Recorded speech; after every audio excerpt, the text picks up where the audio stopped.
Welcome to R5 TV news. Bapatla పట్టణంలోని వెంగళ విహార చెందిన చింత కీర్తన అనే అమ్మాయి రైలు ప్రమాదానికి గురైన సంగతి తెలుసుకున్న వెంటనే ఏఎన్పిఎస్ వ్యవస్థాపకులు డాక్టర్ చారువాక, భీమ్ ఆర్మీ బాపట్ల జిల్లా అధ్యక్షులు కొచ్చార్ల వినయ్ రాజ్, వైఎస్ఆర్సీపీ పట్టణ అధ్యక్షుడు కాగిత సుధీర్ యువతిని పరామర్శించారు. యువతికి మెరుగైన చికిత్స అందించడానికి 108 లో గుంటూరు ప్రభుత్వ వైద్యశాలకు తరలించారు. మరి 10వ తరగతి చదువుతూ కేంద్ర విద్యాలయంలో చదువుతూ ఉంది.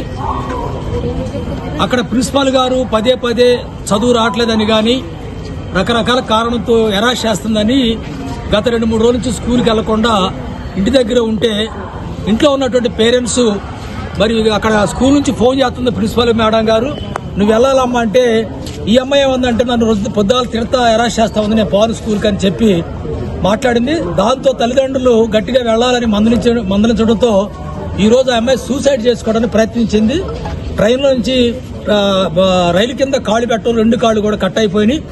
ఏదేమైనా కేంద్ర విద్యాలయంలో ఉన్నటువంటి యాజమాన్యం, అక్కడ ఉన్నటువంటి ప్రిన్సిపాల్ గారు కానీ అక్కడ ఉన్నటువంటి సిబ్బంది కానీ పూర్తిగా పరిశీలించి ఇక్కడ ఉన్నటువంటి పోలీస్ యంత్రాంగం కూడా ఎంక్వైరీ చేసి ఆ కుటుంబానికి న్యాయం చేయాలని కోరుతూ ఉన్నాము.